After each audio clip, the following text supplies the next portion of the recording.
VY thoughts ఛానల్లోకి శ్రోతలందరికీ స్వాగతం. ఇవాల్టి మన ఛానల్లోని కథ శరీరం విలువ. ఈ కథను రాసిన వారు పి కృష్ణమూర్తి. ఇక కథలోకి వెళ్దాం. ఉదయగిరి రాజు ఉదయసేనుడు గొప్ప ధర్మాత్ముడు. అతను తన రాజ్యంలో అన్ని వృత్తుల వారికి సుఖంగా జీవితం సాగేటట్టుగా అనేక ఏర్పాట్లు చేశాడు. అందరికీ పనులు కల్పించాడు. ఎవరు కాని కటిక దారిద్ర్యం అనుభవించవలసిన అవసరం లేకుండా చేశాడు. రాజు ఇలా చేయటం చేత దేశంలో యాచన అన్నది చాలా భాగం తగ్గిపోయింది. ఏ పని చేసుకోలేని ముసలివాళ్ళు, వికలాంగులు బిచ్చమెత్తి ఏదో ఒక విధంగా కాలక్షేపం చేసుకునేవాళ్ళు. ఆ దేశపు బిచ్చగాళ్లలో ఒక యువకుడు ఉండేవాడు. వాడు బుద్ధి ఎరిగినప్పటి నుంచి బిచ్చగాడి వృత్తిలోనే బ్రతుకుతూ వస్తున్నాడు. దేశంలో బిచ్చగాళ్లకు ప్రోత్సాహం అంతకంతకు తగ్గిపోతూ వస్తూ ఉండటం వల్ల వాడికి తన వృత్తి అంతకంతకు కష్టతరం కాసాగింది. చివరకొకనాడు ఉదయం మొదలు మధ్యాహ్నం దాకా వాడికెవరూ బిచ్చం పెట్టలేదు. ఆకలి దహించుకుపోతూ రాజవీధిన ఒక చెట్టు కింద కూర్చొని వాడు దారేపోయే వాళ్ళనందరినీ యాచించసాగాడు. ఎవరు వాడికేసి చూడలేదు. భగవంతుణ్ణి ధ్యానిస్తేనైనా ప్రజలకు దయ కలుగుతుందేమోనని వాడు గొంతెత్తి, ఓ పరాత్పర, పేదవాడికింత ముష్టి, ఆపద్రక్షక, కడుపు కాలేవాడికొక బలం, దయామయ, దౌర్భాగ్యుడికింత ధర్మం అని కేకలు పెట్టసాగాడు. అప్పటికి ఎవరు వినిపించుకోలేదు. అరచి అరచి అసలు ఆకలిగా ఉన్నవాడికి శోష కూడా రాసాగింది. వాడికి దేవుడిపైన కోపం వచ్చింది. ఓరి భగవంతుడా, ఎక్కడ చచ్చావురా? పుట్టించినవాడు పెట్టించడా అంటారే, పుట్టించిన వాడివి పెట్టించవేంరా, నీ అమ్మ కడుపు కాల అంటూ వాడు నోటికి వచ్చినట్టుగా తిట్టసాగాడు. ఆ సమయంలో రాజుగారు గుర్రం మీద రాజవీధి వెంట వెళుతూ బిచ్చగాడి మాటలు ఆలకించి గుర్రాన్ని ఆపి దిగి వాడి వద్దకు పోయి, ఎవర్నిరా అలా తిట్టిపోస్తున్నావు అని అడిగాడు. ఇంకెవర్ని, పాపాల భైరవుడు, ఆ భగవంతుణ్ణే అన్నాడు బిచ్చగాడు. భగవంతుణ్ణి పూజించాలి కాని ఎవరైనా తిడతారా? భగవంతుడు నీకేం ద్రోహం చేశాడు అన్నాడు రాజు. ఇంకేం చెయ్యాలి, పొద్దున లేచినప్పటి నుంచి కూడు లేదు, ఎంతసేపు ముష్టెత్తినా చిన్న కాసైనా దొరక్కపోయే అన్నాడు బిచ్చగాడు. ఒరేయ్, నీకు డబ్బు కావాలంటే నేనిస్తాను. నేనీ దేశానికి రాజును. నీ చెయ్యి ఒకటి ఇచ్చేయి, 1000 రూపాయలిస్తాను. లేదా కాలొకటివ్వు, 2000 ఇస్తాను. నీ కళ్ళిచ్చావంటే అర్ధరాజ్యమిస్తాను అన్నాడు రాజు. నీ డబ్బు నాకొద్దు, నేనేమి ఇవ్వను అన్నాడు బిచ్చగాడు. అంటే నువ్వు చాలా భాగ్యవంతుడివన్నమాట. నీకు 1000 రూపాయల కంటే విలువైన చెయ్యి, 2000 కన్నా విలువైన కాలు, అర్ధరాజ్యం కన్నా ఎక్కువైన కళ్ళు ఉన్నాయన్నమాట. అవి ఇచ్చినందుకు దేవుణ్ణి పూజించక తిడతావేమిరా పశువా? ఓ, దేవుడిచ్చిన విలువైన కాళ్ళు చేతులు ఉపయోగించి పొట్ట పోసుకో, బిచ్చమెత్తకు అని వాణ్ణి మందలించి రాజు వెళ్ళిపోయాడు. అది మొదలు వాడు వీధుల వెంట బిచ్చమెత్తటం మాని శరీర శ్రమ చేసి బ్రతకటం నేర్చుకున్నాడు. ఇలా శరీరం విలువ అనే ఈ కథ సమాప్తమైంది. అలాగే మరొక కథ సిద్ధుడిచ్చిన పండు. ఇది బేతాళ కథ. ఇక కథలోకి వెళ్దాం. విసుగు చందని విక్రమార్కుడు చెట్టు వద్దకు తిరిగి వెళ్ళి చెట్టుపై నుంచి శవాన్ని దించి భుజాన వేసుకొని ఎప్పటిలాగే మౌనంగా శ్మశానం కేసి నడవసాగాడు. అప్పుడు శవంలోని బేతాళుడు, రాజా, నీవు తలపెట్టిన ఈ కార్యం మంచిదో చెడ్డదో నాకు తెలియదు కాని ఒక్కొక్కసారి చెడ్డ పని చేయటానికి కూడా ధర్మ సందేహం అడ్డు తలుగుతుంది. అందుకు తార్కాణంగా నీకు సిద్ధపరచుడి కథ చెబుతాను విను, శ్రమ తెలియకుండా ఉంటుంది అంటూ ఇలా చెప్పసాగాడు. పూర్వం భార్గవ శర్మ అనే ధనిక బ్రాహ్మణుడు ఉండేవాడు. ఆయన భార్య పేరు నాగవేణి. వారికి చాలా ఏళ్లుగా సంతాన ప్రాప్తి లేకపోయింది. తనకిన్ని నీళ్లు వదిలి పున్నామ నరకం నుంచి రక్షించే కొడుకు లేనందుకు భార్గవ శర్మ తన గొడ్రాలితనం పోగొట్టి తనకు ఆనందం చేకూర్చేటందుకు ఒక నలుసు లేనందుకు నాగవేణి ఎంతో చింతించారు. ఇలా ఉండగా ఒకనాడు ఒక సిద్ధుడు వారుండే నగరం గుండా వెళుతూ భార్గవ శర్మ కంట పడ్డాడు. అప్పుడు భార్గవ శర్మ ఆ సిద్ధుడికి తన స్థితి తెలుపుకొని తనకు సంతానయోగం ఉందేమో చూడమని అన్నాడు. సిద్ధుడు ఆయన చెయ్యి చూసి, నాయన, సంతానం కోసం ఎందుకు అలమటిస్తావు? నీకీ జన్మకు సంతాన ప్రాప్తి లేదు. దాన ధర్మాలు చేస్తూ ఈ జీవితం హాయిగా గడిపేయి అని చెప్పాడు. స్వామి, ఘటనా సమర్థులైన మీ బోటి వారు తలుచుకుంటే జాతకాలు కూడా మారిపోతాయి. నాకొక్క కొడుకు కలిగే మార్గం చెప్పాలి అన్నాడు భార్గవ శర్మ. సిద్ధుడు సరేనని ఒక మామిడి పండు తెచ్చించి దాన్ని మంత్రించి భార్గవ శర్మకిచ్చి, దీన్ని భుజించిన వారికి సకల సద్గుణ సమన్వితుడైన కొడుకు కలుగుతాడు. నీ భార్యను శుచయి దీన్ని ఆరగించమని చెప్పు అని చెప్పి తన దారిన తాను వెళ్ళిపోయాడు. భార్గవ శర్మ పరమానంద భరితుడై ఆ పండును ఇంటికి తెచ్చి తన భార్యకిచ్చి, ఇది తింటే సుపుత్రుడు పుడతాడట, ఒక సిద్ధుడిచ్చాడు. దీన్ని రేపు ఉదయం స్నానం చేసి తిను అని చెప్పాడు. భార్గవ శర్మ తన భార్యకి ఈ మాట చెప్పేటప్పుడు పొరుగింటి ముత్తైదువ ఆదిలక్ష్మి అనే ఆమె వారింటికి వస్తూ ఇదంతా విన్నది. భర్త ఇచ్చిన మామిడి పండును నాగవేణి దేవుడి మందిరంలో పెట్టడం కూడా ఆమె చూసింది. తరువాత ఆదిలక్ష్మి తాను వచ్చిన పని ముగించుకొని వెళ్ళిపోయింది. ఆమె వెళ్ళిపోయేటప్పుడు దేవుడి మందిరంలో ఉన్న పండు కాస్త తీసి దాచుకొని మరీ వెళ్ళింది.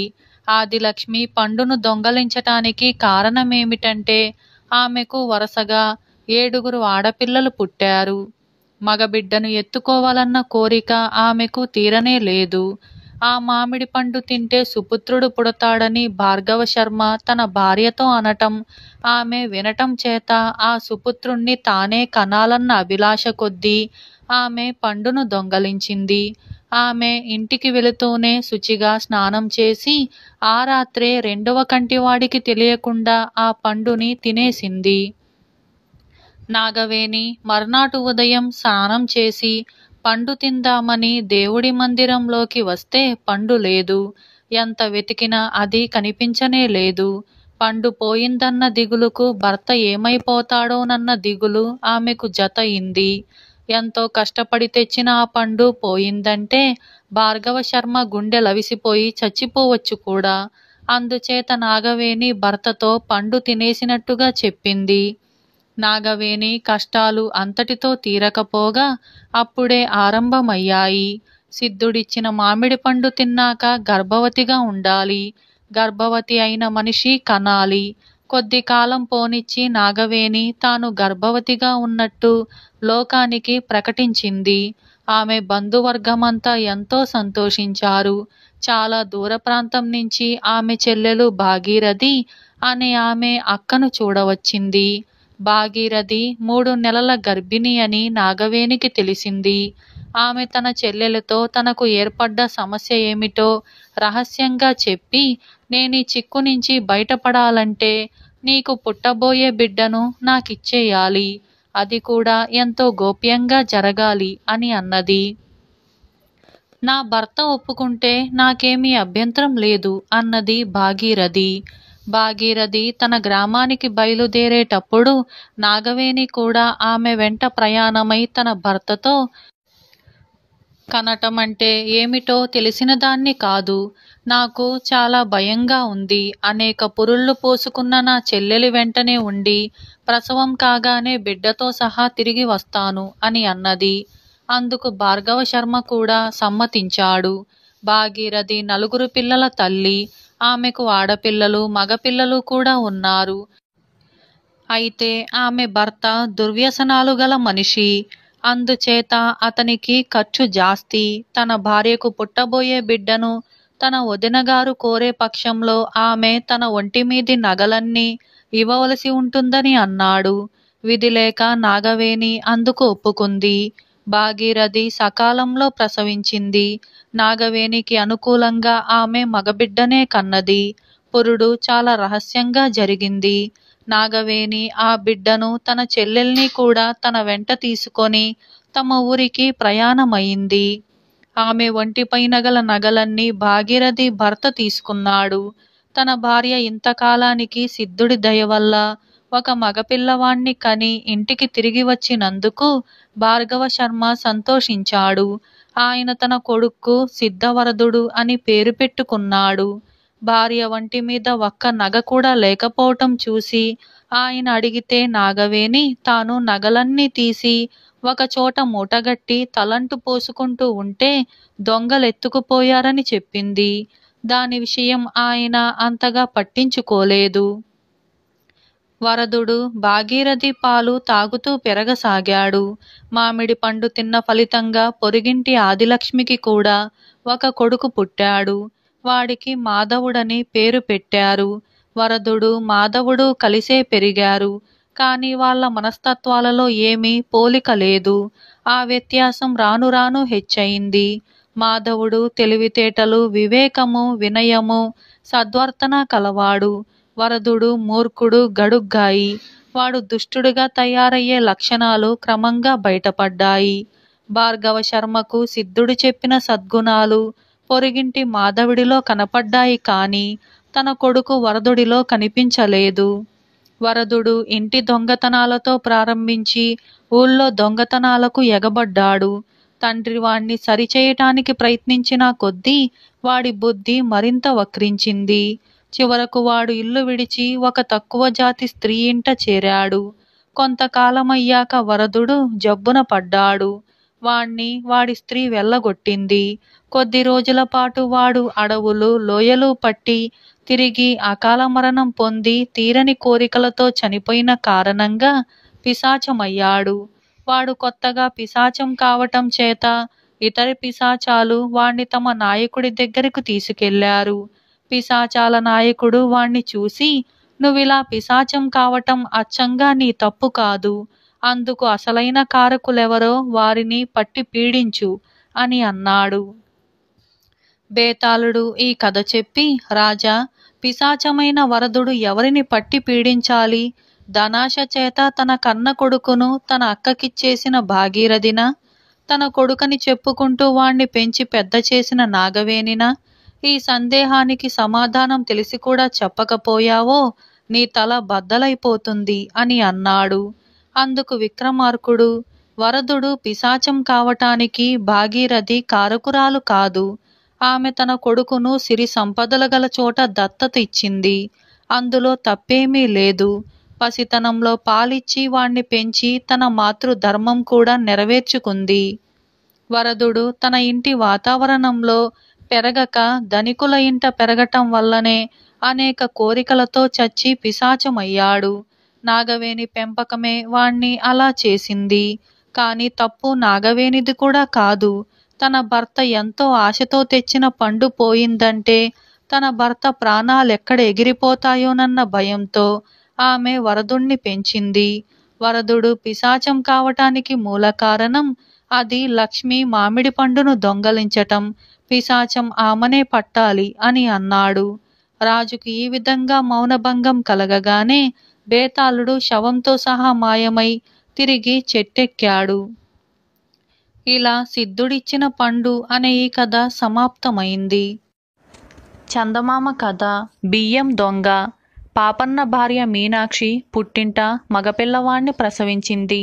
పాపన్న బండి తోలుకొని అత్తవారింటికి వెళ్ళి పిల్లవాడికి జాతకర్మ, నామకరణము చేసి మంచి రోజు చూసి భార్యాబిడ్డలతో తన బండిలోనే స్వగ్రామానికి బయలుదేరాడు. వాళ్ళు చీకటి పడేసరికి ఒక బస్తీ చేరుకున్నారు. అక్కడే 1-2 రోజులుండి కావలసిన వస్తు సామాగ్రి కొనుక్కుందామని అనుకున్నది మీనాక్షి. వారొక సత్రంలో దిగి అందులో ఖాళీగా ఉన్న గది ఒకటి తీసుకున్నారు. చీకటిలో పాపన్న సత్రం ముందు ఉన్న బావి వద్దకు వెళ్ళి చేతులు కాళ్ళు కడుక్కుంటుండగా ఎవరో పరిగెత్తుకుంటూ వచ్చి బావికి కొద్ది దూరంలో పడిపోయారు. అతని భుజాన ఉన్న మూట కింద పడింది. పాపన్న ఆ మనిషిని లేవదీసి పడిపోయిన మూట చేత పట్టుకొని సత్రం గదిలోకి తీసుకుపోయాడు. ఆ మనిషి మోకాళ్ళు, మోచేతులు దోక్కుపోయి గాయాలయ్యాయి.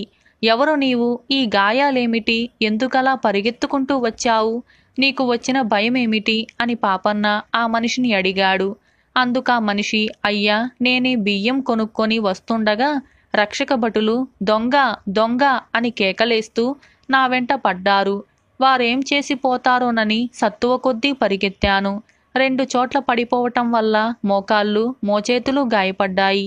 మా ఇల్లు ఎంతో దూరం లేదు కాని ఇంటికి పోతే ఆ రక్షక భటులు నా భార్యను పిల్లలను పీడిస్తారేమోనని ఇటుగా పరిగెత్తుకుంటూ వచ్చాను.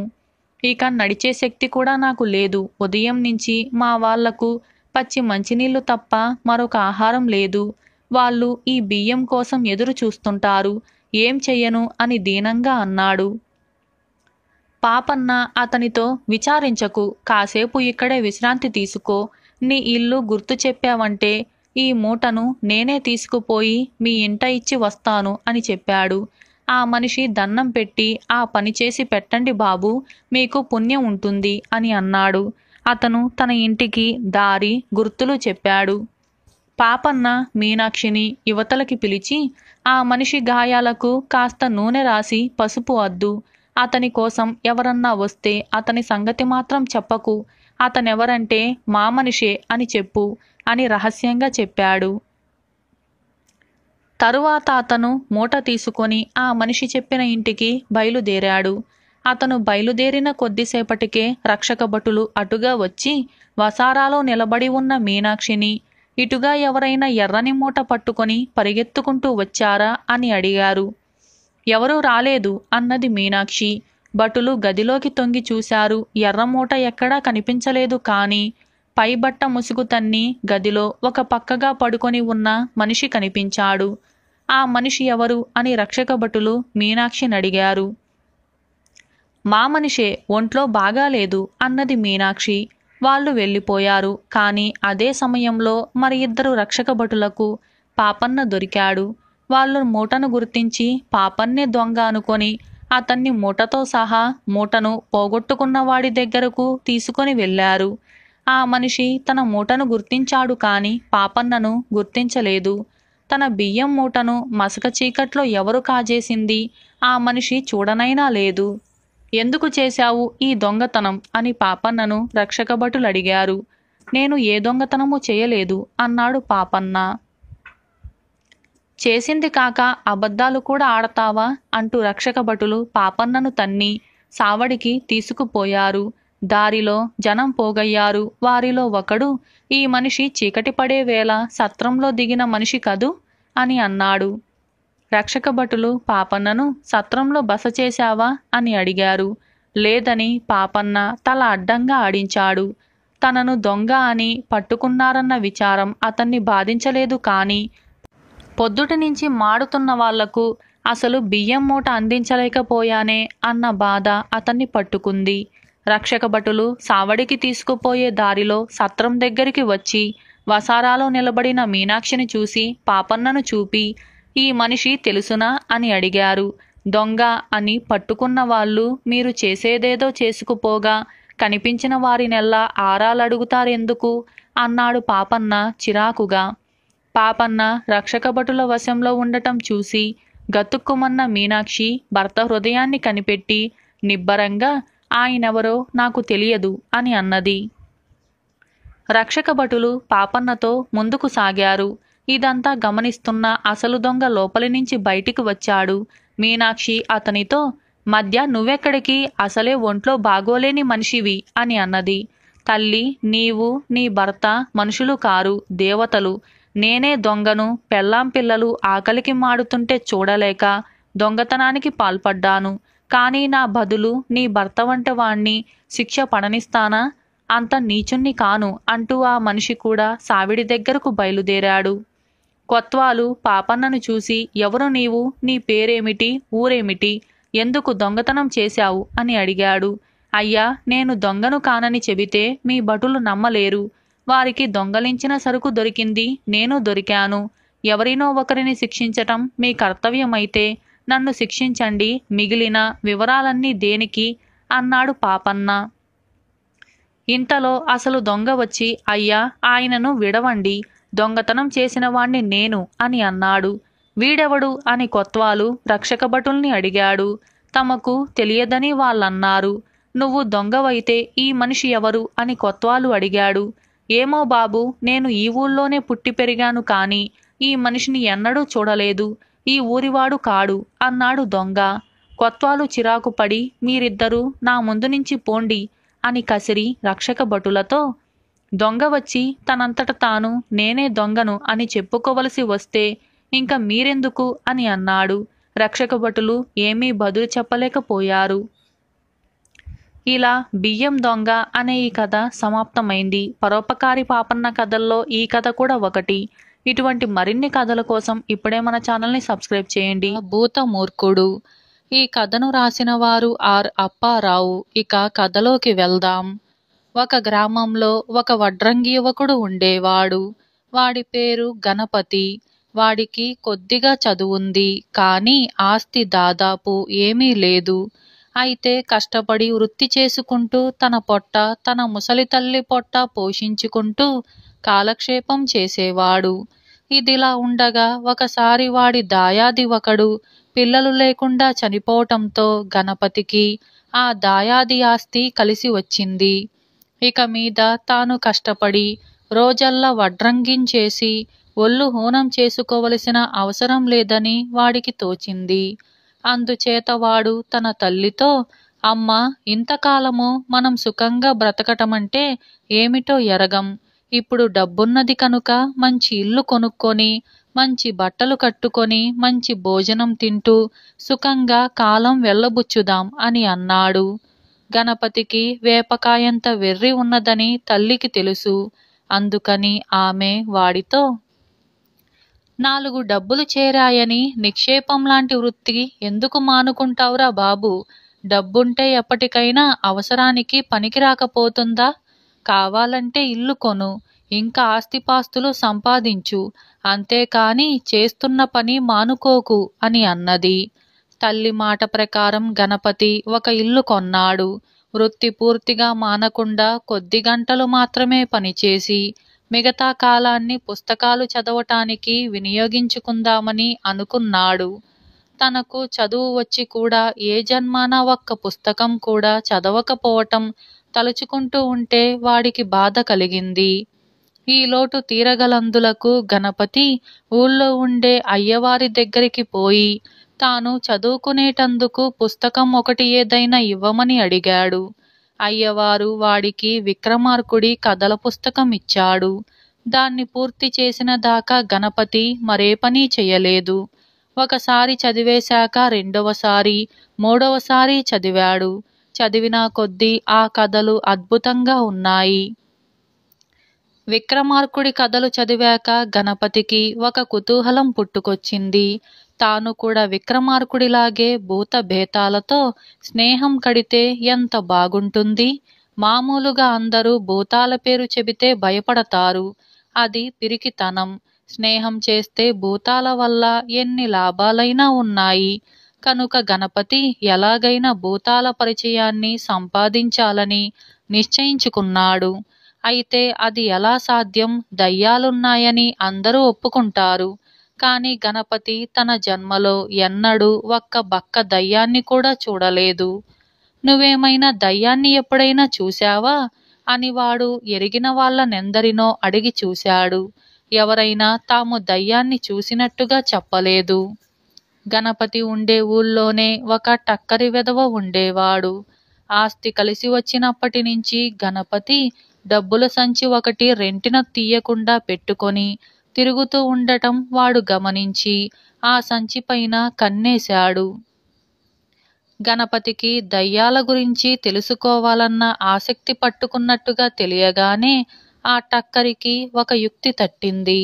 ఒకనాడు గణపతి వీధి వెంట పోతూ ఉంటే ఆ టక్కరి ఎదురుపడి, ఏమన్నా, నువ్వు దయ్యాలను చూశావంటున్నారే, నిజమేనా అని అడిగాడు. దయ్యాలు కనిపిస్తే ఇక లేనిదేమిటి అన్నాడు గణపతి దిగులుగా. మీకు చూడాలని ఉంటే దయ్యాలకేం కొదవ? అర్ధరాత్రి శ్మశానం కేసి వెళ్ళావంటే దయ్యాలు కొల్లలు కొల్లలు అన్నాడు టక్కరి.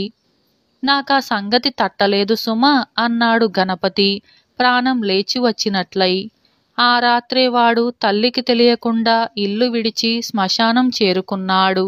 అక్కడ గోరీల మధ్యగా ఏదో తెల్లటి ఆకారం కనిపించింది. హమ్మయ్య, అది దయ్యమే అనుకొని వాడు దాన్ని సమీపించి, నువ్వు భూతానివా, ప్రేతానివా, పిశాచానివా, బేతాళానివా అని అడిగాడు. ఆ ఆకారం ఏమీ మాట్లాడలేదు. అప్పుడు గణపతి దయ్యాన్ని మరింత సమీపించి, నేను నీతో స్నేహం చేయటానికి వచ్చాను, పలకవేం అని అన్నాడు. టక్కరివాడే పైనుంచి కిందికి తెల్ల దుప్పటి కప్పుకొని గోరీల మధ్య గణపతి కోసం నిలబడ్డాడు.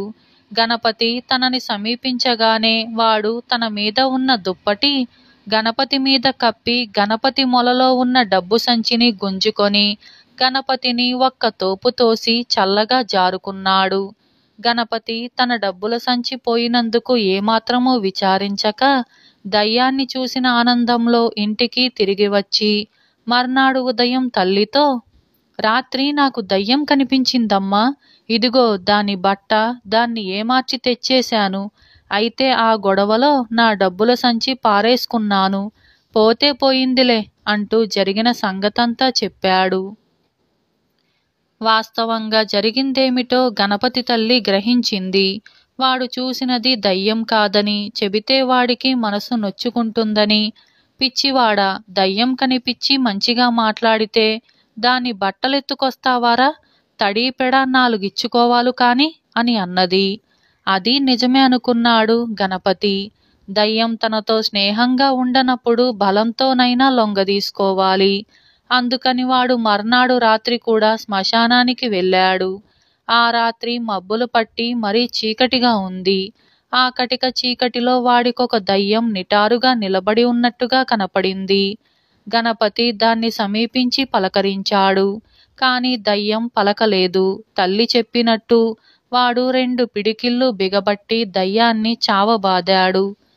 దయ్యం చలించనే లేదు. కాని వాడి చేతులు 2 పగిలి రక్తం కారసాగింది.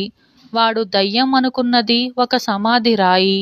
గణపతి మర్నాడు తన తల్లికి వాచిపోయిన తన చేతులు చూపి ఆమె చెప్పిన సలహా పారలేదని అన్నాడు. పిచ్చివాడా, నువ్వు దయ్యాలను వెతుక్కుంటూ పోవటం చేత వాటికి అలుసైపోయావు. దయ్యాలను చూడాలంటే శ్మశానానికే వెళ్ళాలా? నీ స్నేహం కోరే దయ్యం వెతుక్కుంటూ ఇంటికి రాదట్రా. నువ్వెక్కడికి వెళ్ళకు, ఇంట్లోనే పడుకో. ఒకవేళ నీకోసం దయ్యం గాని ఇంటికి వచ్చినా బెట్టు చెయ్యి, ముసుగు తన్ని పడుకో. ఒకంతట జవాబివ్వకు, దాన్ని నీ కాళ్ళావేళ్ళ పడని అన్నది గణపతి తల్లి. ఈ సలహా కూడా బాగానే ఉన్నదనుకున్నాడు గణపతి. తన కోసం దయ్యం వస్తే తల్లికి నిద్రాభంగం అవుతుందని వాడా రాత్రి ముందు వసారాలో మంచం వేసుకొని పడుకున్నాడు. పడుకున్నాడే కాని వాడికి కన్ను మూతపడలేదు. ఎంతకీ దయ్యం రాదు. ఇక రాత్రి 3వ జామున గణపతికి కాస్త కునుకు పట్టింది. ఆ సమయంలోనే గణపతి ఇంటికి ఎలాగో నిప్పంటుకుంది. గణపతి ఇంటి పొరుగున ఉన్న కమ్మరి ఆ సంగతి గమనించి చప్పున గణపతి ఇంటికి పరిగెత్తి గణపతి గణపతి అని నిద్ర లేపాడు. గణపతి నిద్రమత్తులో కళ్ళు సగం తెరిచి చూసి కమ్మరిని గుర్తించలేక తన కోసం వెతుక్కుంటూ దయ్యం రానే వచ్చిందనుకొని నిద్రపోతున్నట్టుగా నటించాడు. ఒక చెంప కొంప కాలిపోతుంటే నిద్రపోతావేమయ్యా అన్నాడు కమ్మరి. ఈ పప్పులు మన దగ్గర ఉడకవు అనుకొని గణపతి గురకపెట్టసాగాడు. సరే, నీ ఇష్టం, కొంపతో పాటు నువ్వు కాలిపోదలిస్తే నేనేం చేసేది అంటూ కమ్మరి అవతలకు వెళ్ళాడు. ఇంతలో తల్లి, ఒరే గణపతి, ఇల్లంటుకుంటుందిరా, లేవరా అని కేకలు పెట్టింది. గణపతి లేచి చూసేసరికి ఇల్లు సగానికి పైగా తగలబడిపోనే పోయింది. డబ్బుల సంచితో పాటు కొనుక్కున్న కొంప కూడా పోవటంతో గణపతి తిరిగి ఎప్పటి స్థితికి వచ్చాడు. ఆ స్థలంలోనే వాడొక చిన్న గుడిసె వేసుకొని తిరిగి కష్టపడి వడ్రంగం పనిచేస్తూ తల్లి పొట్ట తన పొట్ట నింపుకోసాగాడు. ఇలా భూతమూర్ఖుడు అనే ఈ కథ సమాప్తమైంది. వివై థాట్స్ ఛానల్లోకి శ్రోతలందరికీ స్వాగతం. ఇవాల్టి మన ఛానల్లోని కథ సరస్వతి కుటుంబం. ఈ కథను రాసిన వారు బి.కే. అవధాని. ఇక కథలోకి వెళ్దాం. అమరావతి పట్టణంలో ఒక పేద కుటుంబం ఉండేది. వారిని అందరూ సరస్వతి కుటుంబమని చెప్పుకునేవారు. ఎందుచేతనంటే ఆ కుటుంబంలో చేరిన బ్రాహ్మడు, ఆయన భార్య, వారి కుమారుడు, కోడలు కూడా పండితులు, ధారాళంగా కవిత్వం చెప్పగలవారును. వారు దారిద్ర్యం బాధ పడలేక తమ వంటి వారికి భోజరాజు చక్కని సన్మానాలిస్తాడని విని ఒకనాడ నలుగురు దారానగరానికి ప్రయాణమై వచ్చారు. దారానగరం అంత దూరంలో ఉందనగా వారికొక బ్రాహ్మణుడు ఎదురుపడి తండ్రితో, అయ్యా, తమ ప్రయాణం ఎక్కడికి అని ఆదరంగా అడిగాడు. సమస్త వేద పురాణాలు తెలిసిన భోజరాజు, దర్శనార్థం వెళుతున్నామయ్యా అన్నాడు తండ్రి వినయంగా. వేద పురాణాలేం చదివాడో ఆ భోజమహారాజు, ఆయనకు అక్షరాలు చదవటమే రాదు. లేకపోతే బ్రహ్మదేవుడు నా నొసట రాసిన దారిద్ర్యరేఖ చదివి కూడా ఇంత ధనం ఇస్తాడా అంటూ ఆ బ్రాహ్మడు వెళ్ళిపోయాడు. ఈ మాట వినగానే సరస్వతి కుటుంబానికి అంతులేని ఆనందం కలిగింది. భోజరాజు నిజంగానే గొప్ప దాత, దరిద్రుల పట్ల ఆదరణ కలవాడు అయి ఉండాలని వారు తెలుసుకున్నారు. పరదేశీయులు రాజాజ్ఞ లేకుండా నగరం ప్రవేశించే అధికారం లేదు. అందుచేత సరస్వతి కుటుంబం వారు ఊరి బయట ఒక మర్రి చెట్టు కింద విడిది ఏర్పాటు చేసుకొని నగరులోకి తమ రాక గురించి కబురు చేశారు. కొంతసేపయ్యాక రాజుగారి నౌకరు ఒకడు లోటా నిండా పాలు తెచ్చి రాజుగారిమ్మన్నారు అని కుటుంబ పెద్ద అయిన బ్రాహ్మడికిచ్చాడు. మా నగరం నిండా పాల వంటి పాండిత్యం గలవారు ఉన్నారు, మీకు చోటెక్కడా అని భోజరాజు అభిప్రాయం.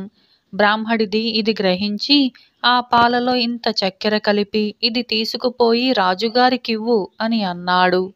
మీ నగరంలో ఉన్న పండితులలో మేము కూడా పాలలో చక్కెరలాగా కలిసిపోయి వారి పాండిత్యానికి తీపి కూడా చేర్చుతాము అని బ్రాహ్మడి భావం. ఇది గ్రహించి భోజరాజు సంతోషించాడు. అయినా ఈ సరస్వతి కుటుంబాన్ని ఇంకా పరీక్షించాలని ఆయనకు బుద్ధి పుట్టింది. అందుకని ఆయన తన దుస్తులు తీసివేసి సామాన్యుడి దుస్తులు ధరించి సూర్యాస్తమయ వేళ మర్రి చెట్టు వద్దకు వచ్చాడు. అక్కడ భోజరాజుకు అత్తాకోడళ్ళు మాత్రమే కనిపించారు. తండ్రి కొడుకులు సంధ్యావందనం కోసం ఏటికి వెళ్ళి ఉంటారని గ్రహించి భోజరాజు తాను కూడా అక్కడికి వెళ్ళాడు. అక్కడ ఆయనకు బ్రాహ్మణుడి కొడుకు కనిపించాడు. భోజరాజు అతని వంక ప్రశ్నార్థకంగా చూసి నది నీళ్లు దోసెట తీసి తాగాడు. ఇలా తాగటంలో భోజరాజు ఉద్దేశం, సముద్రాలను దోసిట పట్టి తాగిన అగస్త్యుడిలాగా మీరు బ్రాహ్మణులే కదా అని. ఇది గ్రహించిన బ్రాహ్మణ కుమారుడు మారువేషంలో ఉన్న భోజరాజు కేసి ప్రశ్నార్థకంగా చూస్తూ ఒక రాయి తీసి నీటిలో వేశాడు. సముద్రంలో కొండలు వేసి వారధి కట్టిన శ్రీరాముడిలాగా మీరు క్షత్రియులే కదా అని అతని భావం. ఇది గ్రహించి సంతోషించిన వాడై భోజరాజు ఇంటికి వెళ్ళిపోయాడు. కానీ సరస్వతి కుటుంబం వారిని ఇంకా దగ్గరగా పరీక్షించి వారి కవితాశక్తి కూడా చూస్తే తప్ప భోజుడికి నిద్రపట్టేలా కనపడలేదు. ఆయన కట్టెలు కొట్టేవాడి వేషం ధరించి కట్టెల మోపొకటి నెత్తిన పెట్టుకొని ఆ రాత్రి నగరద్వారం మూసేవేళకు బయటికి వచ్చి మర్రి చెట్టు కింద మకాం చేసి ఉన్న సరస్వతి కుటుంబం వారిని చేరుకున్నాడు. అయ్యా, అడవిలో ఆలస్యం అయిపోయింది, నగరద్వారం మూసివేశారు. మీ ఇష్టం వచ్చిన ధరకు కట్టెలు కొనుక్కొని నన్ని రాత్రికి ఇక్కడ పడుకోనివ్వండి. ఉదయమే నా దారిన నేను వెళ్ళిపోతాను అని భోజరాజు కుటుంబ పెద్దను అడిగాడు. ఆ బ్రాహ్మడు తన దగ్గర ఉన్న దానిలో కొంత భోజరాజుకిచ్చి, అలాగే పడుకో నాయనా, ఇదేం మా సొత్తా అని అన్నాడు. అర్ధరాత్రి వేళ దొంగల భయం ఉండవచ్చు కనుక అందరూ నిద్రపోకుండా ఒక్కొక్క జాము ఒక్కొక్కరు మేలుకొని ఉండేటట్టుగా సరస్వతి కుటుంబం వారు నిశ్చయించుకున్నారు. మొదటి జాము తండ్రి మేలుకున్నాడు. కొద్దిసేపయ్యాక మారువేషంలో ఉన్న భోజరాజు, ఆసారే కలు సంసారే సారా మేతత్రయం స్కృతం అని అన్నాడు. అంటే దాని అర్థం, నిస్సారమైన సంసారంలో ఈ 3 సారములైనవిగా భావించబడుతుంది అని. ఆ మాట విని మేలుకొని ఉన్న బ్రాహ్మడు కాశ్యం వానః సతాం సేవ మురారే స్మరణం తదా అని అన్నాడు. కాశీలో నివసించటం, సజ్జనులను సేవించటం, భగవన్నామస్మరణ చెయ్యటం అని దాని అర్థం. భోజరాజు ఇది విని సంతోషించి పలకకుండా పడుకున్నాడు. ఆయన పెద్ద బ్రాహ్మడు గొప్ప పండితుడని గ్రహించాడు. ఒక జాము పూర్తి కాగానే బ్రాహ్మడు తన భార్యను లేపి తాను నిద్రపోయాడు. కొంచెం సేపయ్యాక బ్రాహ్మడి భార్యకు వినపడేటట్టుగా భోజరాజు మరొక శ్లోకాన్ని చదివాడు. దాని అర్థం నిస్సారమైన సంసారంలో ఈ రెండు సారములైనవిగా భావింపబడుతుంది అని. ఇది విని బ్రాహ్మణుడి భార్య ఇలా బదులు చెప్పింది: చక్కెరతో చేసిన పిండి వంట శ్రీహరి పాదాలు అని. ఇక మూడవ జామున బ్రాహ్మడి కొడుకు మేలుకొని ఉన్న సమయంలో భోజరాజు మళ్ళీ ఇంకొక శ్లోకాన్ని చదివాడు. నిస్సారమైన సంసారంలో సారమైనది అత్తవారి ఇల్లు అని. దానికి బ్రాహ్మణుడి కొడుకు సమాధానంగా ఇలా చెప్పాడు: శివుడు తన అత్తవారి ఇల్లైన హిమవత్ పర్వతం మీద పడుకున్నాడు. విష్ణువు తన అత్తవారి ఇల్లైన పాలసముద్రం మీద పవలించాడు. శివుడి భార్య పార్వతి హిమవంతుడి కూతురు. విష్ణువు భార్య లక్ష్మి పాలసముద్రంలో పుట్టింది. ఇది విన్న భోజరాజు ఆనందానికి మేరలేదు. 4వ జాము మేలుకునే వంతు కోడలిది కాగానే భోజరాజు ఇలా అన్నాడు: నిస్సారమైన సంసారంలో సారమైనది స్త్రీ అని. ఇది విని బ్రాహ్మడి కోడలు ఈ కట్టెలు కొట్టేవాడు భోజరాజేనని గ్రహించి ఈ విధంగా చెప్పింది: ఓ భోజరాజా, నీ వంటి వారు ఏ స్త్రీ కడుపున పుడతారో ఆ స్త్రీ నిస్సారమైన సంసారంలో సారమైనది అని.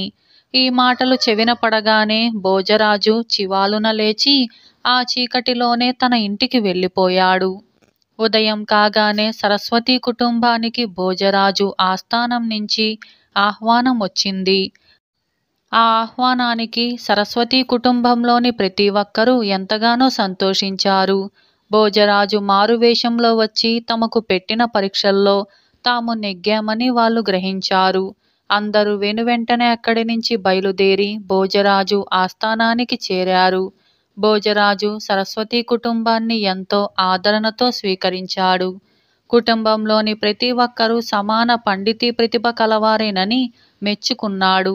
తరువాత ఆయన సరస్వతి కుటుంబం వారందరినీ నెల జీతాల మీద తన కొలువులో ఉంచుకొని ఆదరించాడు. ఇలా సరస్వతి కుటుంబం అనే ఈ కథ సమాప్తమైంది. అలాగే మరొక కథ గుర్రానికి కిరాయి. ఈ కథను రాసిన వారు ఆర్ నాగేశ్వరరావు. ఇక కథలోకి వెళ్దాం. ఒక గ్రామంలో 2 కాపులు ఉండేవారు. వారిద్దరిని గురించి ఆ ప్రాంతంలో ఎరగని వారు లేరు. వారిలో ఒకడు అమిత సాధువు, మందబుద్ధి కలవాడు కూడా. ఇక రెండోవాడు జిత్తులమారి చురుకైన వాడు. వాడు ఎంత తెలివిగలవాడంటే వాడి చేత ఒకసారి మోసపోయిన వాళ్ళే మళ్ళీ మళ్ళీ మోసపోతూ ఉండేవారు. మందబుద్ధి చాలా పేదవాడు. వాడికి బండి లేదు సరే కదా, ఒక కంచెరగాడిదైనా లేదు. ఒకసారి వాడు తాను పండించిన పెండలాన్ని బస్తీకి తీసుకుపోయేందుకు తన స్నేహితుడైన మరొక కాపు వద్దకు వెళ్ళి, రేపు నీ కంచెరగాడిదను అరువిస్తావా అని అడిగాడు. నా కంచెరగాడిద నిన్న మధ్యాహ్నమనగా ఎటో పోయింది, ఇంతవరకు దాని జాడలేదు అన్నాడు స్నేహితుడు. ఇప్పుడేం చేసేట్టు? రేపు నా పెండలాన్ని బస్తీకి తీసుకుపోదామనుకున్నాను అన్నాడు మందబుద్ధి. గ్రామం అవతలి చివర మరొకడు ఉన్నాడు. వాడు పెద్ద లోబి. వాడి దగ్గర ఒక గుర్రం ఉంది. దాన్ని అరువు తెచ్చుకోమని స్నేహితుడు మందబుద్ధికి సలహా ఇచ్చాడు. మందబుద్ధి సరేనని లోబివాడి దగ్గరకు వెళ్ళి, రేపు నీ గుర్రాన్ని అరువిస్తావా అని అడిగాడు. లోబివాడు ఆలోచించి, గుర్రాన్ని ఇస్తే కిరాయి ఏమిస్తావు అని అడిగాడు.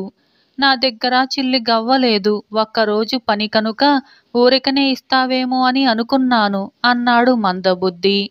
అదంతా వీలుపడదు, నా గుర్రం కిరాయి రోజుకు 15 గుమ్మడికాయలు అన్నాడు లోబి.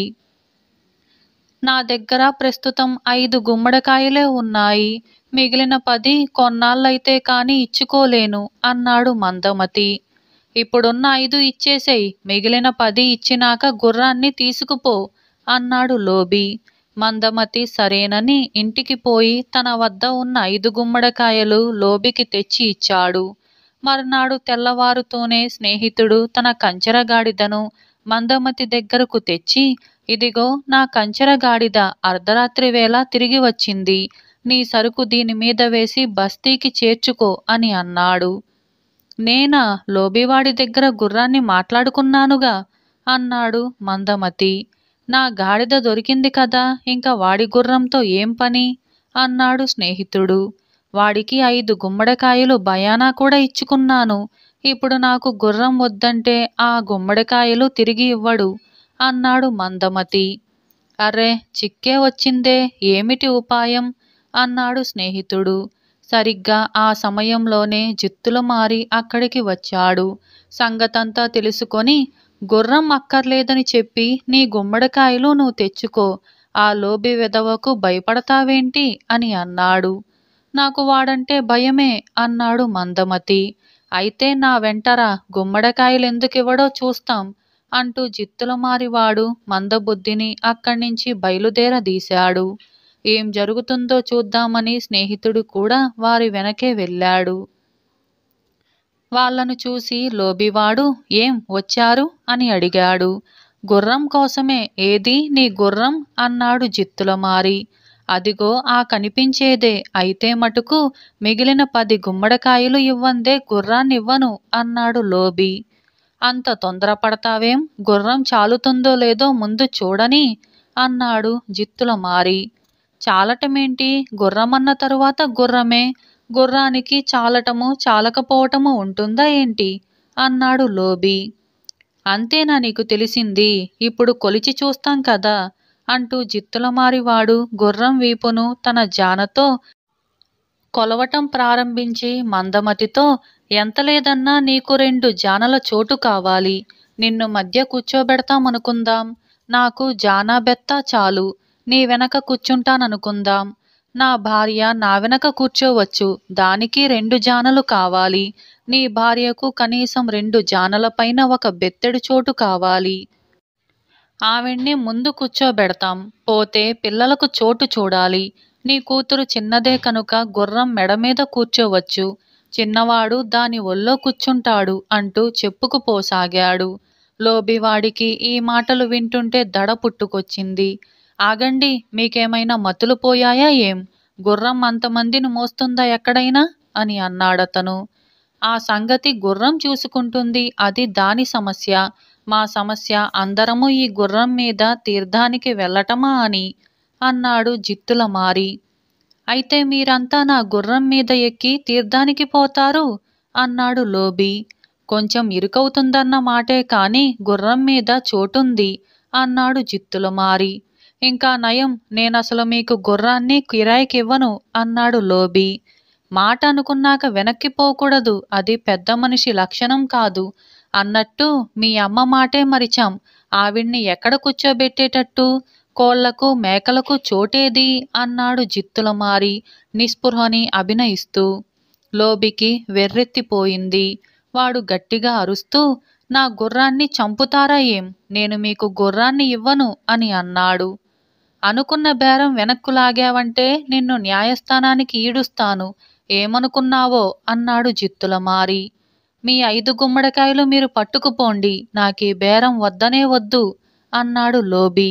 మాట్లాడుకున్నది 15 గుమ్మడికాయలైతే 5 గుమ్మడికాయలంటావేమిటి? మోసం అన్నాడు జిత్తులమారి. నాకు మీరిచ్చింది 5 గుమ్మడికాయలే కదా అన్నాడు లోబి. 5 గుమ్మడికాయలకు నువ్వు గుర్రాన్నిచ్చావా ఏంటి? 15 గుమ్మడికాయలిస్తేనే కాని గుర్రాన్ని కిరాయికివ్వనంటివిగా. బేరం మానుకోదలుచుకుంటే 15 గుమ్మడికాయలు నువ్విచ్చుకోక తెప్పిద్దా ఏంటి అన్నాడు జిత్తులమారి. లోబి ఇంట్లోకి పరిగెత్తి 15 గుమ్మడికాయలు తెచ్చి, వీటిని తీసుకుపోండి, మీకు మీ బేరానికి ఒక దన్నం అని అన్నాడు. వాటిని తీసుకొని ముగ్గురు తమ ఇళ్లకు బయలుదేరారు. ఇలా గుర్రానికి కిరాయి అనే ఈ కథ సమాప్తమైంది. పగ తీర్చిన పాగా. ఈ కథను రాసిన వారు ఎస్వి శేషారావు. ఇక కథలోకి వెళ్దాం. మార్వాడు సంస్థానానికి మండు రాజధానిగా ఉండేది. జయదేవుడు దానికి రాజు. జయదేవుడు ఒకనాడు కొలువు తీర్చి ఉండగా చారణుడు ఒకడు వచ్చి రాజు మీద ఆసువుగా అనేక పద్యాలు చెప్పి అనేక విధాల స్తోత్రం చేశాడు. భట్రాజులు వచ్చి స్తోత్రం చేసినప్పుడు రాజులు సంతోషించి ఆ భట్రాజులను సత్కరించటం రివాజు. కానీ జయదేవుడికి కవులన్నా భట్రాజులన్నా కిట్టదు. అందుచేత ఆయన ఆ చారునుడికి బహుమానం ఇవ్వకపోగా తిట్టి అవమానించి పంపాడు.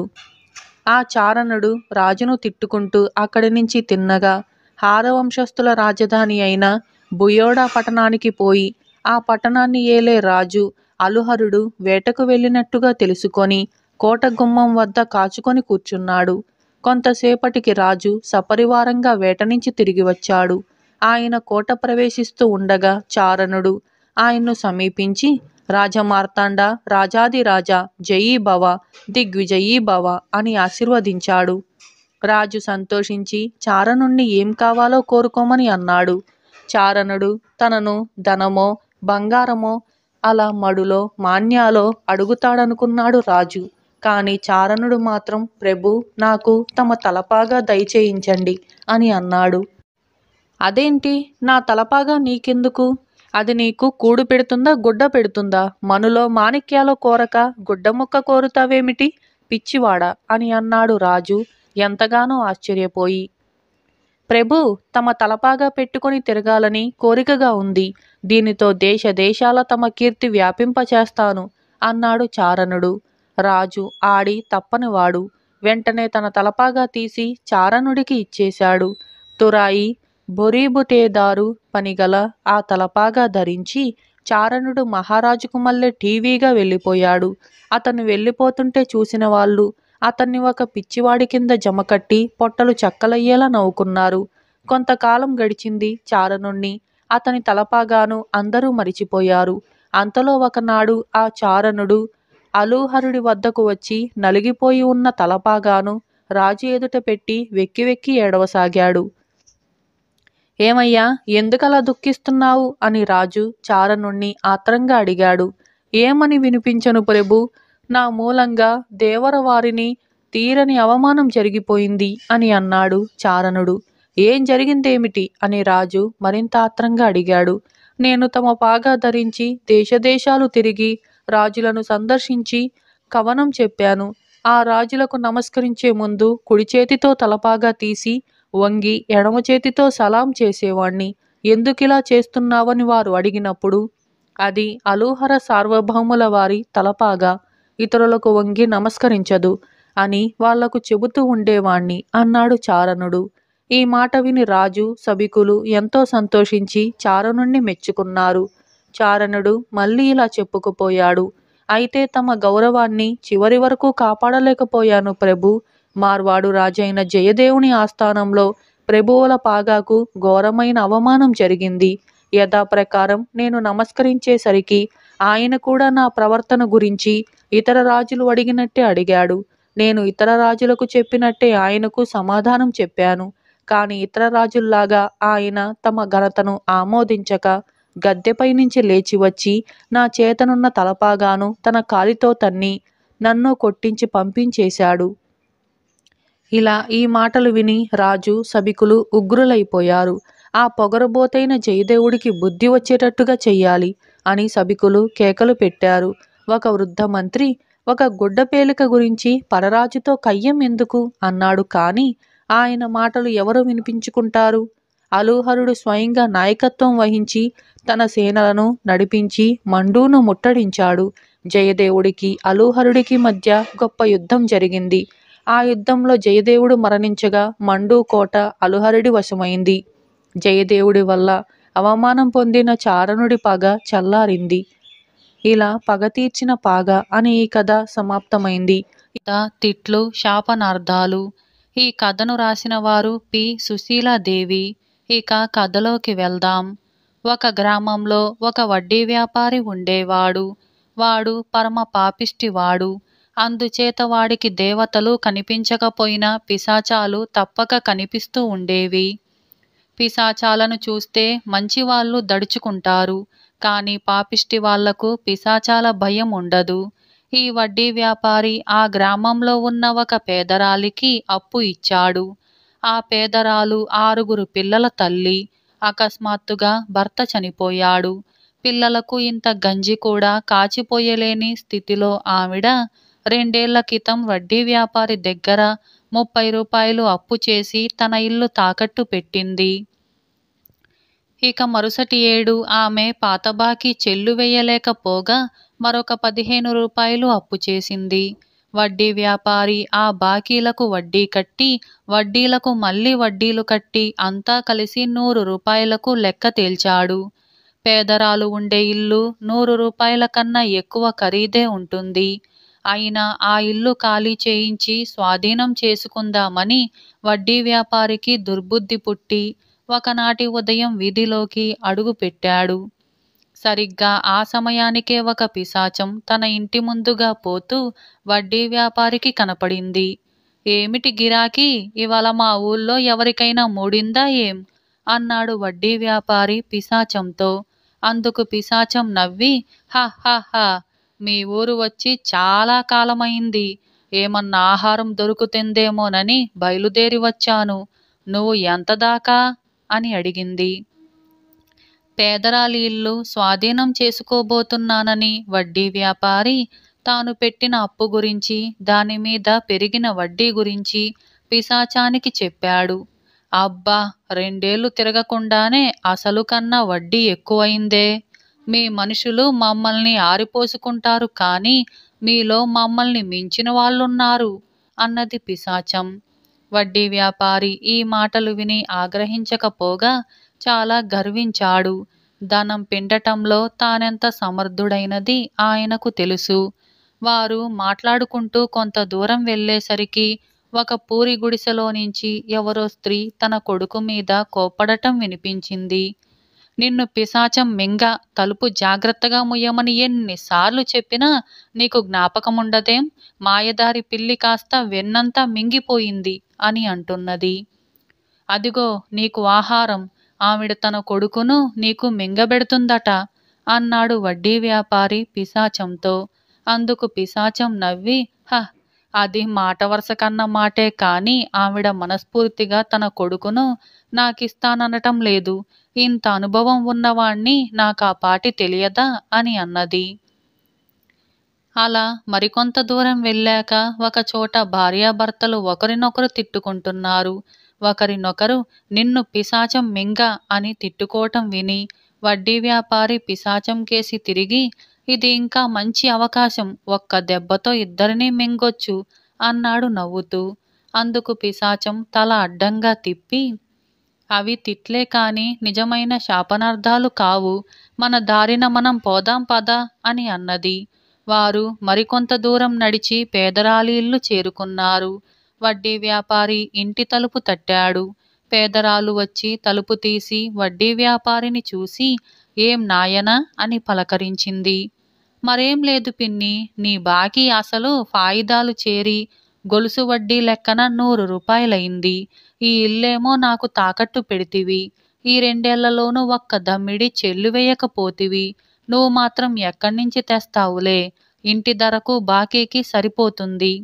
అందుచేత నువ్వు ఇవాళే ఇల్లు ఖాళీ చేసి నాకు స్వాధీనం చేసి బాకీ చెల్లు వేసుకో. ఈ మాట చెప్పిపోదామనే వచ్చాను" అన్నాడు వడ్డీ వ్యాపారి. పేదరాలికి మండిపోయింది. "నీ కడుపు కాల, నిన్ను పిశాచం మింగ, 45 రూపాయలు చేతిలో పెట్టి ఇల్లు కాజేస్తావట్రా? ఉండు, నీ సంగతి చెబుతా" అంటూ లోపలికి వెళ్ళింది. ఆవిడ వెనక్కు తిరిగిన మరుక్షణం పిశాచం వడ్డీ వ్యాపారిని గుటుక్కున మింగి తన దారిన తాను వెళ్ళిపోయింది.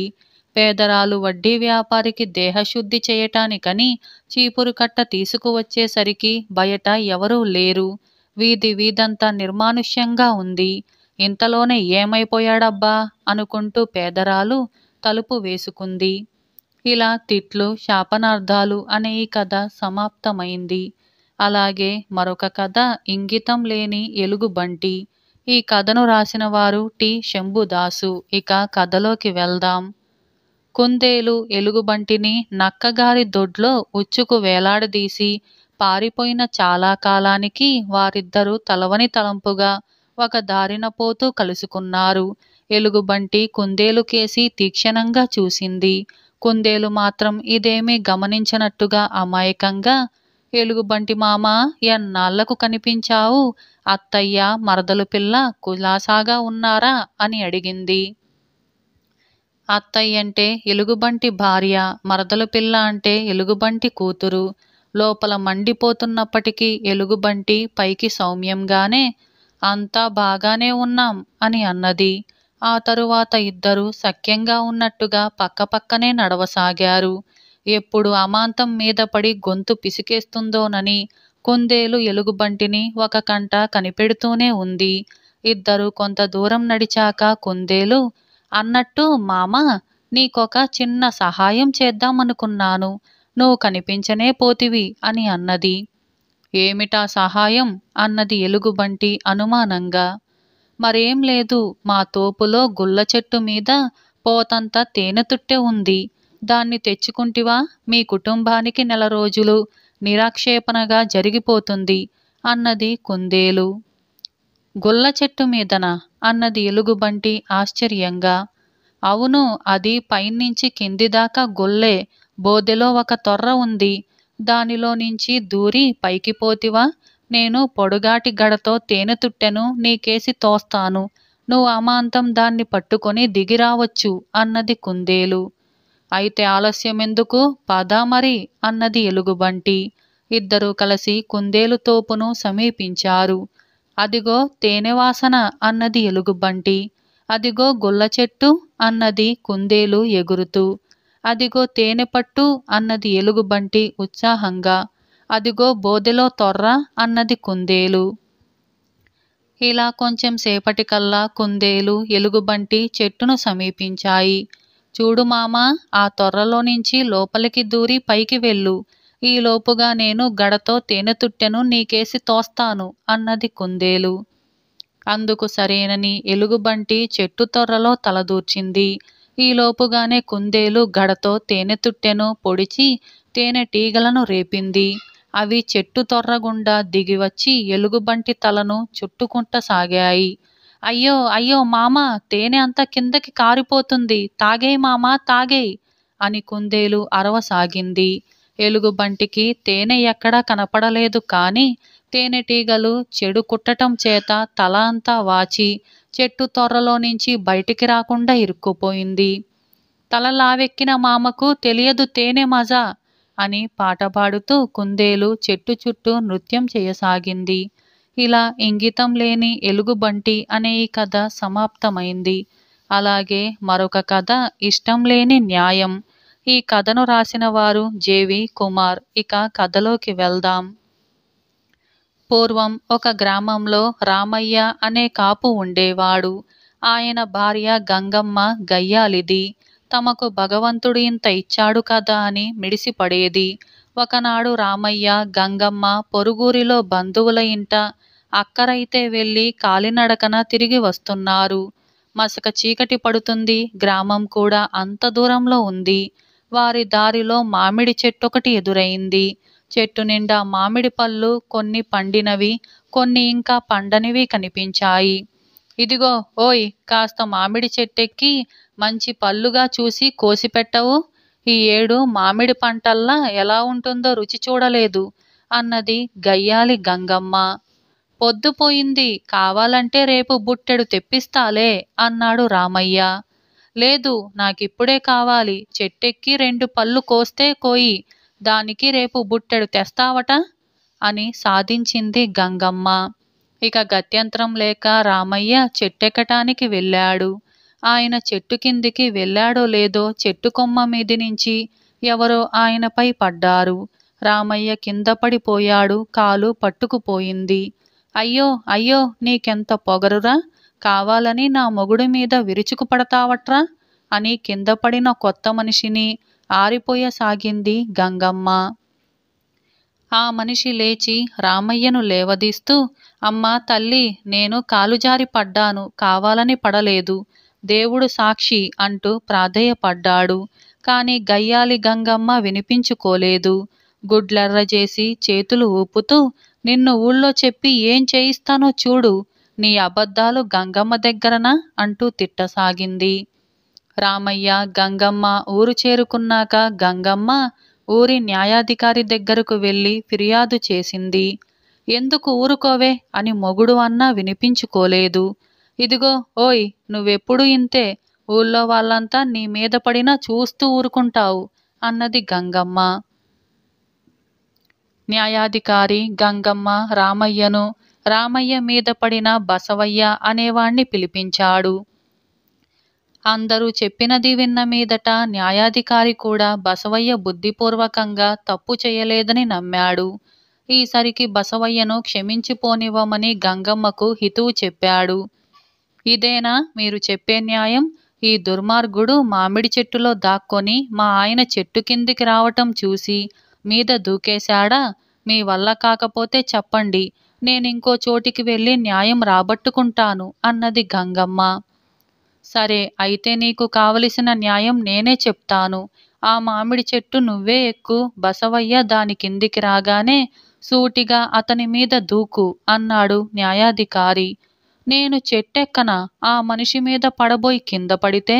ఒకవేళ మనిషి మీదనే పడితే మాత్రం నాకు దెబ్బ తగలదు అన్నది గంగమ్మ వెలవెలపోతూ. ఈ అనుమానాలన్నీ బసవన్నకైనా ఉండవలసిందే కదా, మరి బసవయ్య మాట నమ్మవేం అన్నాడు న్యాయాధికారి. గంగమ్మ బుద్ధి తెచ్చుకొని తిరిగి చూడకుండా భర్తతో సహా ఇంటికి పోయింది. ఇలా ఇష్టం లేని న్యాయం అనే ఈ కథ సమాప్తమైంది. అలాగే మరొక కథ మహాసాధ్వి. ఇది జాతక కథ. ఇక కథలోకి వెళ్దాం. కొన్ని వేల సంవత్సరాల కిందట బ్రహ్మదత్తుడు కాశీరాజ్యాన్ని పరిపాలించే కాలంలో బోధిసత్వుడు సమీపంలోనే ఒక సంపన్న గృహస్థుని కుమారుడిగా జన్మించాడు.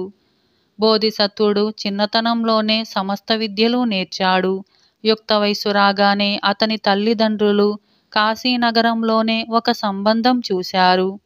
సుజాత అనే ఒక కన్యను తెచ్చి బోధిసత్వుడికి పెళ్లి చేశారు. సుజాత సౌందర్యవతి మాత్రమే కాదు, సుగుణవతి, వివేకవతిను.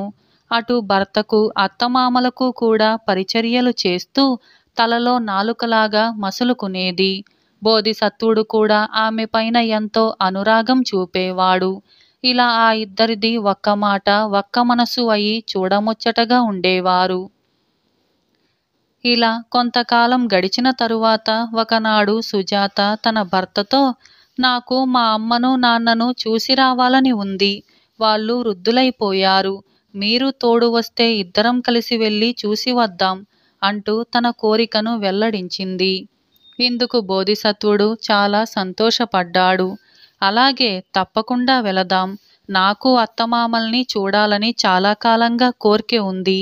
ఇంతకీ ఇంటి దగ్గర పనుల తొందరలో ఊరుకున్నాను కానీ లేకపోతే నేనే ముందు బయలుదేరదామని అనేవాణ్ణి అని అన్నాడు. తరువాత ప్రయాణానికి అన్నీ సిద్ధం చెయ్యమని చెప్పాడు. అనుకున్నట్టుగానే అంతా సిద్ధమైంది. సామానులన్నీ బండిలో సర్దుకున్నారు. బండి లోపల సుజాత కూర్చుంది. తొట్టిలో బోధిసత్వుడు కూర్చొని బండి తోలుతూ ఉన్నాడు. కాశీనగరం పొలిమేరకు చేరుకొన్నారు వాళ్ళు. ఒక చెట్టు కింద బండి విప్పి కాళ్ళు చేతులు కడుక్కొని వెంట తెచ్చుకున్న ఆహార పదార్థాలు భుజించారు. కొంతసేపు విశ్రాంతి తరువాత మళ్ళీ బండి పూంచి నగరంలోకి బయలుదేరారు. సరిగ్గా బోధిసత్వుడి బండి నగరం ప్రవేశించే సమయాన కాశీరాజు ఏనుగు అంబారి ఎక్కి నగరంలో ఊరేగుతున్నాడు. ఆ ఉత్సవం చూసే వేడుకతో సుజాత భర్త అనుమతితో బండి దిగి కాలినడకన ముందు నడుస్తూ ఉంది. బోధిసత్వుడు వెనక బండి తోలుకొని వస్తున్నాడు.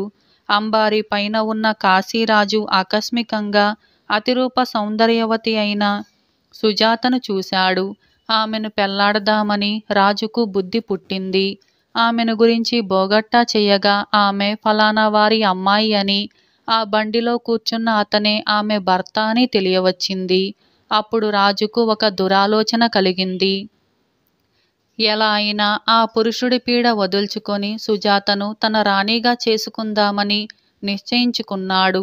ఇందుకోసం అతను బాగా ఆలోచించి తిరుగులేని ఒక వ్యూహం పన్నాడు. ఆయన తనకు నమ్మకమున్న ఒక భటుడిని పిలిచి, అలా వెళ్ళినట్టే వెళుతూ దీనిని ఆ బండిలో పడవేసిరా అని చెప్పి తన బంగారు కిరీటం వాడికి ఇచ్చాడు. భటుడు బోధిసత్వుడు చూడకుండా బండిలో కిరీటాన్ని పడవేసి ఆ సంగతి రాజుగారితో చెప్పాడు. వెంటనే రాజావారి కిరీటం పోయిందంటే పోయింది అని పెద్ద గోల ప్రారంభమైంది.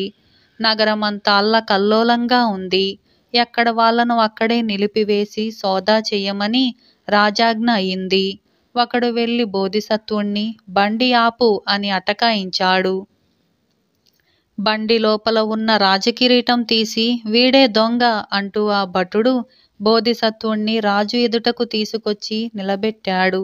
కాశీరాజు ఉగ్రుడై విచారణ చేయకుండానే వీడా పరమ దుర్మార్గుడు, తల తీసివేయండి అని ఆజ్ఞాపించాడు.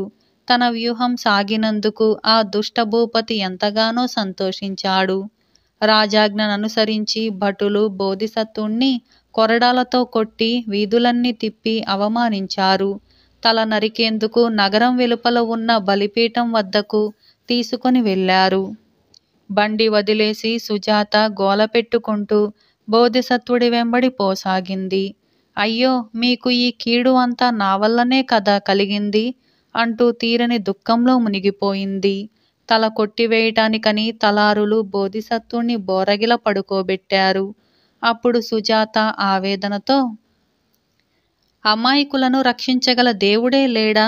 దుష్టుల దుండగాలకు అడ్డులేదా అంటూ విలపించింది. మహాసాధ్వి అయిన సుజాత ఈ విధంగా విలపించేసరికల్లా స్వర్గలోకంలో దేవేంద్రుని సింహాసనం వడవడా వనకసాగింది. అదేమిటి చెప్పు అని దేవేంద్రుడు ఆశ్చర్యపోయి దివ్యదృష్టితో చూశాడు. సంగతి అంతా గ్రహించి ఒక చిత్రం చేశాడు. రాజు స్థానంలో బోధిసత్వుడు ఉండే చోటున రాజు ఉండేటట్టుగా తన మహిమ వల్ల వారిద్దరి స్థానాలు మార్చివేశాడు. ఇది అక్కడ మోగిన పైవాళ్ళకెవళ్లకు తెలియనే తెలియదు. ఏనుగు పైన ఉన్నవాడు రాజే అనుకున్నారు జనులు. కాని నిజానికి ఆయన రాజు కాదు. రాజు దుస్తులు ధరించుకొని ఉన్న బోధిసత్వుడు. తలారుల వశంలో బలిపీఠం మీద ఉన్న బోధిసత్వుడు నిజంగా బోధిసత్వుడు కాడు. అతని దుస్తులు ధరించి ఉన్న రాజు. ఈ రహస్యం తెలియని తలారులు తమ ఆధీనంలో ఉన్న మనిషిని రాజాజ్ఞ ప్రకారం పీక తెగవేశారు. ప్రాణం పోగానే దుర్మార్గుడైన కాశీరాజుకు అతడి నిజస్వరూపం వచ్చింది. అప్పుడు ఆ చంపబడినవాడు రాజేనని ప్రజలకందరికీ తెలిసిపోయింది. వాళ్ళల్లో కలకలం బయలుదేరింది. ఇంత విచిత్ర సంఘటనకు కారణం ఎవరా అని వాళ్ళు ఆశ్చర్యపడసాగారు. అప్పుడు దేవేంద్రుడు బోధిసత్వుడికి ప్రజలకు కనపడ్డాడు. అక్కడి వారికి సంగతి సందర్భాలన్నీ వెల్లడించి, ఇటుపైన ఈ బోధిసత్వుడే మీకు ప్రభువు, సుజాత మీ పట్టపు రాణి అని చెప్పి అంతర్ధానమయ్యాడు. పాపం పండింది. దుర్మార్గుడైన రాజు మరణించినందుకు రాజ్యంలో ప్రజలందరూ సంతోషించాడు. దేవేంద్రుని మాటల ప్రకారం బోధిసత్వుణ్ణి రాజుగాను సుజాతను రాణిగాను సమ్మతించారు. నాటి నుంచి కాశీరాజ్యంలో ధర్మం 4 పాదాల నడిచింది. నెలకు 3 వర్షాలు కురుస్తూ దేశం సుభిక్షంగా ఉంటూ వచ్చింది. ఇలా మహాసాధ్వి అనే ఈ కథ సమాప్తమైంది. ఇటువంటి మరిన్ని కథల కోసం ఇప్పుడే మన ఛానల్ని సబ్స్క్రైబ్ చేసుకోండి. మీకు ఈ కథ నచ్చిందా? అయితే ఇప్పుడే లైక్ చేయండి. ఇటువంటి మరిన్ని కథల కోసం like, share, subscribe and comment. Thank you for watching.